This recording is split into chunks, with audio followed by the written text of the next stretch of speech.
Orange Order Grand Masters wrote to King Charles over prayers with Pope Leo. Welcome back, Royal Watchers, to Crown Chronicles, your go-to destination for everything regal, riveting, and behind the scenes in the British monarchy. If you haven't already, make sure to subscribe and hit that notification bell, because today's story dives into a rare and fascinating intersection of faith, tradition, and diplomacy that has everyone talking. This is one royal controversy you won't want to miss, and it involves none other than King Charles, the Orange Order, and a historic papal encounter. The latest reports reveal that Grand Masters of the Orange Order, historic Protestant fraternal organization in Northern Ireland, have written directly to King Charles regarding his recent prayers with Pope Leo.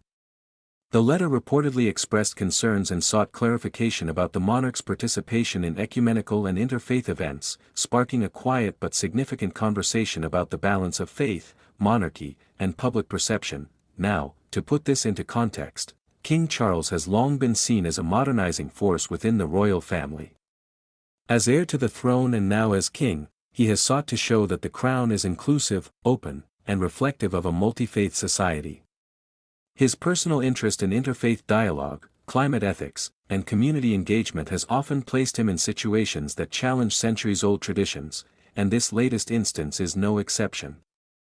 The Orange Order, founded in the late 18th century, is historically associated with Protestant unionism in Northern Ireland. Its members have a strong tradition of loyalty to the British Crown, but they are also known for being protective of Protestant heritage and cautious about any actions that might be perceived as favoring Catholicism. Naturally, a monarch participating in prayers with the Pope is bound to raise eyebrows, and in this case, prompted formal correspondence from senior members of the order. According to sources, the letter from the Orange Order expressed respect for the king, but also sought reassurance. They reportedly wanted clarity on whether such prayers indicated a shift in the crown's stance or a new approach to interfaith engagements. For some observers, this may seem like a minor procedural concern, but for those following royal and religious dynamics in the UK and Ireland, it is anything but. King Charles's interactions with Pope Leo, which included prayers for peace and reconciliation, come at a time when relations between faith communities remain a delicate matter.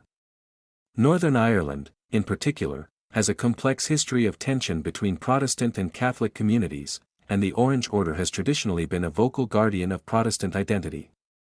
For the king, participating in prayers with the Pope is not only a diplomatic gesture but also a moral statement, one aimed at promoting unity and healing across religious divides. This delicate balancing act highlights a core challenge for modern monarchy. How does a king honor centuries of tradition while embracing the realities of a diverse, multi-faith society? Charles's personal convictions, particularly his commitment to dialogue, tolerance, and social cohesion, are frequently at the center of scrutiny. Actions that appear progressive to some can provoke unease among more conservative factions of his support base, and the Orange Order letter underscores just how careful a monarch must be in navigating these waters. Royal analysts point out that this situation is not unprecedented. Previous monarchs, including Queen Elizabeth II, have engaged in interfaith outreach while maintaining loyalty to the Church of England. However, Charles has taken this approach further, often personally participating in dialogues and public prayers that signal a more proactive role in promoting faith harmony. That proactive approach, while widely admired internationally, can create tension with groups deeply rooted in specific religious traditions. Inside Buckingham Palace, sources suggest that advisors are carefully crafting responses to ensure respect for all parties. The king's participation in prayers with Pope Leo was not intended as a political statement, but rather as a spiritual and humanitarian one, focusing on reconciliation, peace, and shared values. Nevertheless, the Orange Order's letter reflects the sensitivity of symbols, rituals, and historical associations when it comes to royal engagements. Observers say the episode also highlights the growing influence of public opinion and organized interest groups on royal actions. In the past, monarchs could operate with minimal pushback on matters of faith or protocol. Today, however, every gesture is scrutinized, interpreted, and discussed, sometimes with formal correspondence like this letter making its way into palace channels. It's a vivid reminder that the monarchy, while steeped in tradition, must constantly negotiate between history, modernity, and the diverse expectations of its people. from a diplomatic standpoint, the king's prayers with Pope Leo were historic. They were conducted with warmth, sincerity, and an emphasis on unity. For many observers, this is precisely the kind of leadership Charles wants to embody, a monarch who transcends old divisions, bridges communities, and models moral courage. The Orange Order's concerns, while serious, underscore the complexity of reconciling centuries of historical allegiance with a monarchy that must evolve. Some royal commentators suggest that this correspondence could lead to a more structured dialogue between the Crown and organizations like the Orange Order. By proactively addressing concerns, King Charles may be able to reassure traditionalist groups while continuing to promote interfaith understanding. That would be a delicate, high-stakes balancing act, one requiring diplomacy, sensitivity, and a keen understanding of history. It's also worth noting that this situation has captured the public imagination. Social media is buzzing with debate, with some praising Charles for his inclusive approach and others questioning whether he risks alienating key segments of his traditional support base.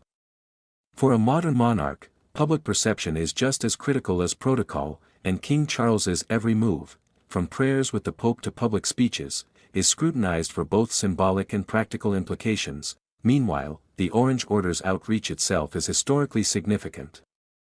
It reflects the organization's ongoing role in British civic life and its enduring commitment to influence matters relating to faith and the Crown.